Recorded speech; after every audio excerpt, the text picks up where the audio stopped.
सोनू का अपनी चाची के साथ बहुत करीबी रिश्ता था, जो अपने परिवार के साथ रहती थी। सोनू की चाची उसे अपने बचपन के किस्से सुनाती थी और वह नम भरी आंखों से सुनता था। एक दिन सोनू की चाची बीमार पड़ गई। सोनू उसे पीड़ित देखने के कारण तबाह हो गया था और वह किसी भी तरह से उनकी मदद करने के लिए बेताब था। वह अपने दिन अपने बिस्तर के किनारे बैठकर बिताता था, उनका हाथ पकड़ता था और उसे आराम करने की कोशिश करता था। हालांकि जैसे जैसे दिन बीतते गए, उनकी चाची की हालत बिगड़ती गई और परिवार को पता था कि अंत निकट है।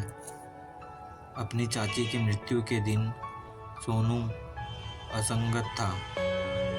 उसे लगा जैसे उसने खुद का एक टुकड़ा खो दिया है और कुछ भी नहीं भर सकता है। वह अपनी कहानियों, अपने गर्म गले और अपनी हंसी की आवाज़ से चूक गए।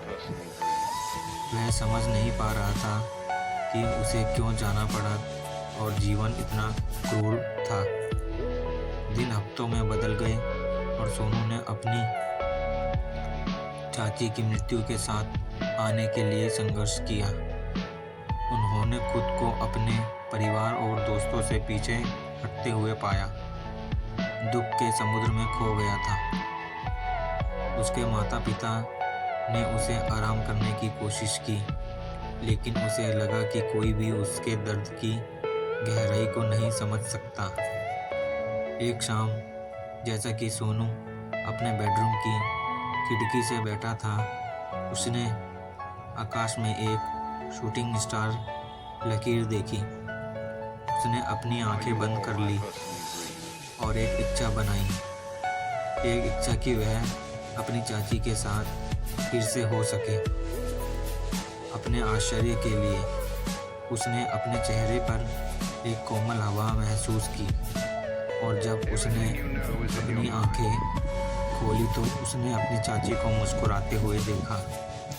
सोनू और फिर से अपनी चाची को देखने के लिए बहुत खुश था।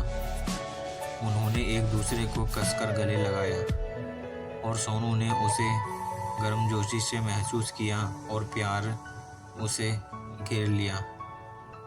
उन्होंने पूरी रात बात की और हंसते हुए बिताई, जैसे वे करते थे। सोनू को लगा जैसे उन्हें अलविदा कहने और अपने नुकसान के साथ शांति बनाने का दूसरा मौका दिया गया था। अगली सुबह जब सोनू जाग गया तो उसे ऐसा हुआ महसूस कि उसकी चाची वास्तव में वापस नहीं आई थी। यह सब एक सपना था, लेकिन सोनू के लिए यह एक सपना था जिसने उसके टूटे हुए दिल को ठीक कर दिया था और उसे आगे बढ़ने की अनुमति दी।